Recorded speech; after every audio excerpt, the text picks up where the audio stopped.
fala ainda sobre o Vasco, últimas de mercado, fim do sonho brasileiro em relação a Fabinho e muito mais.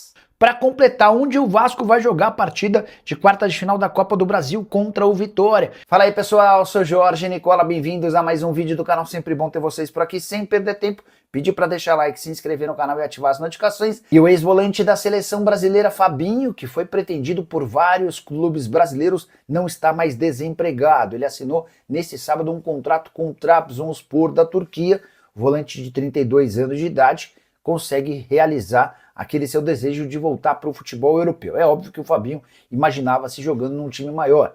Ele chegou a cogitar, sonhar em voltar ao Real Madrid. Mas no Trabzonspor ele vai ter vencimentos parecidos aos que tinha no Al Ittihad, onde ganhava 11 milhões de reais por mês. Cheguei a contar para vocês que o Fabinho tinha no Al Ittihad o maior salário entre atletas convocados para a seleção brasileira na Copa do Mundo. Trabzonspor que recentemente fechou com Mohamed Salah e ainda pensa na contratação de um grande centroavante. Uma das possibilidades é Pedro, informação que você soube primeiro aqui no canal do Nicola. O Fabinho, antes de fechar com o Trabzonspor, foi sondado pelo Cruzeiro. Em janeiro havia sido procurado pelo Palmeiras. Mas o objetivo do Fabinho, que tem 32 anos de idade, é permanecer por mais 2 ou 3 temporadas no exterior, aí sim, para voltar para jogar em definitivo no futebol nacional. A pergunta que eu deixo para você, o Fabinho caberia no seu clube do coração? O que você pensa sobre o jogador que era reserva na seleção de Carlo Ancelotti? Formação importante para torcedores de Flamengo, Palmeiras, Cruzeiro ou quaisquer times que busquem atacante bom de bola. Luiz Henrique ficou bastante decepcionado com sua permanência no Zenit. Ele fez força para se mudar para o Flamengo na negociação frustrada de 15 dias atrás. Cheguei a contar para vocês que o LH havia aceitado a proposta do Fla e fez força nos bastidores para que o negócio acontecesse. Só que o Zenit e o Flamengo não se entenderam a tempo da inscrição do atleta nas oitavas de final da Libertadores da América e ele acabou permanecendo contra sua vontade e até com pouca intenção de seguir por lá. Temporada para o Luiz Henrique na Rússia é ruim. Até aqui só 4 partidas, nenhum gol marcado e nenhuma assistência. No Campeonato Nacional ele tem sido reserva. Nos 3 jogos em que foi relacionado, os 3 ele começa no banco, em 2 deles ele é utilizado nos minutos finais e num terceiro ele nem sequer sai do banco. Luiz Henrique só tem sido titular nas partidas da Copa da Rússia, torneio menos importante, onde também não tem conseguido destaque. Jogador comprado por 33 milhões de euros. A pedida do Zenit para negociá-lo é de 35 milhões de euros. E hoje, ao que parece, o Flamengo pode ser o principal candidato a contratá-lo. Embora, com a iminente negociação do Alan do Palmeiras para o Manchester City, surja aí mais uma brecha para o Luiz Henrique no futebol nacional. Pergunta, ou as perguntas que eu deixo para você: onde o Luiz Henrique cairia melhor no futebol brasileiro?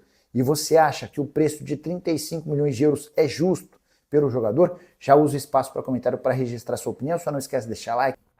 E o Vasco vai jogar contra o Vitória na quarta-feira, na partida de ida da Copa do Brasil em São Januário. A ideia de atuar no Maracanã não avançou. O Vasco ainda foi à justiça para tentar derrubar o veto de Flamengo e Fluminense, que são os administradores do principal estádio do Rio de Janeiro. A justificativa de Flamengo e Fluminense é de que há necessidade de uma programação para cuidados do gramado do Maracanã, que de fato está bem ruim. E o pedido do Vasco se deu após o planejamento para toda essa recuperação do gramado.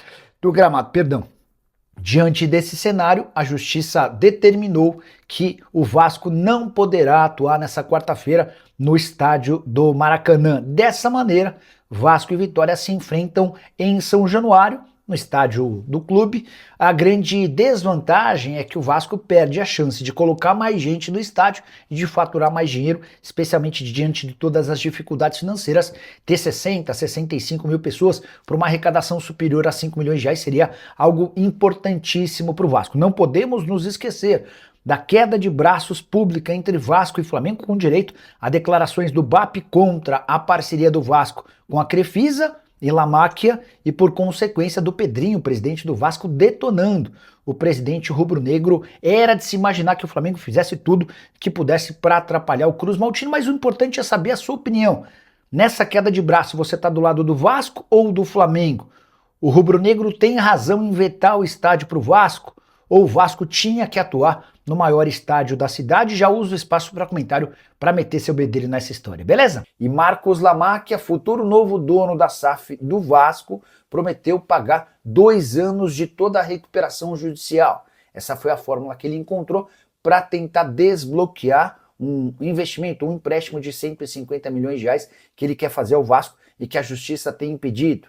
A recusa partiu da juíza Simone Gastesi e ela alega que o Vasco tem gastado muito mais do que deve. Antes de aceitar esse empréstimo de 150 milhões de reais, que vai servir para salvar as contas do clube, a Simone exige uma auditoria. O problema é que até essa auditoria ficar pronta, o Vasco não vai conseguir contratar jogadores e há uma preocupação grande em relação à necessidade de melhoria do time para a disputa do Campeonato Brasileiro. O Vasco luta contra o rebaixamento, mas também na disputa por outros 2 títulos de mata-mata Sul-Americana e Copa do Brasil. Hoje, o Vasco tem permissão para contratar apenas atletas que custariam até 5 milhões e 900 mil reais. E esse valor inclui transferência, comissão e luvas, o que restringe demais a oportunidade de novos reforços. E é nesse sentido que o Marcos Lamacchia procurou a justiça para se comprometer a antecipar os pagamentos das obrigações da recuperação judicial prevista para os 2 próximos anos. Então, bora imaginar todos os credores do Vasco nessa recuperação judicial. Eles levariam 2 anos para receber o que o Marcos Lamacchia está disposto a pagar à vista. Uma demonstração de que o Vasco tem capacidade financeira e esse empréstimo de 150 milhões de reais não afetaria a médio e longo prazo a sua capacidade de pagamento. A verdade é que Marcos Lamacchia, filho do dono da Crefisa, está super afim de fazer o Vasco voltar a ser competitivo, ainda que isso necessite uma antecipação de bastante dinheiro. E você, torcedor vascaíno, que pensa dessa decisão da justiça e da opção do Lamacchia em pagar 2 anos de recuperação judicial de forma antecipada? Estou curioso para saber a sua opinião.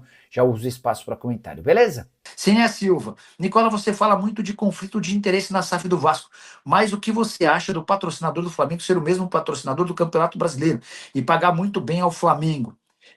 Ceninha, eu não falo de conflito de interesse, não. Toda vez que eu cito isso, eu cito que alguém fala. Eu não vejo problema. Eu acho que o Vasco pode sim ser comprado pela Crefisa, pode sim ser comprado pelos Lamacchia e é natural que a Leila vá daqui a pouquinho para o Vasco. Não vejo problema nenhum. Quem costuma falar muito disso é o Flamengo, tá bom? Sobre o patrocínio da Betano, cara, se você for pensar,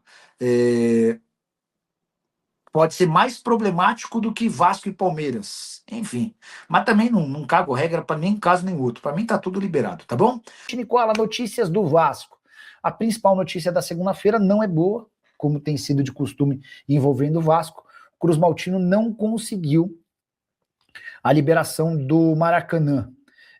Há por trás desse veto uma crise forte entre Flamengo e Vasco, com o presidente do Flamengo fazendo o possível e o impossível para que o Vasco não consiga fechar essa parceria, tá, com a Crefisa, para que o Vasco não consiga a venda da SAF para a Crefisa, e o Pedrinho batendo pra caramba no BAP na pessoa física, né?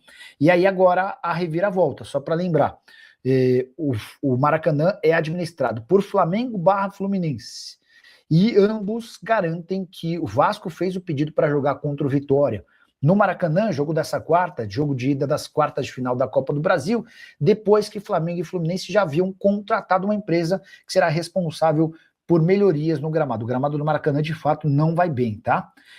Enfim, essa é a versão oficial. O Vasco tentou na justiça o direito de jogar no Maracanã, não conseguiu, tá? Então, diante disso, dá para cravar que Vasco e Vitória se enfrentam em São Januário na quarta-feira. O Vasco desperdiça assim a chance de fazer uma boa grana, né?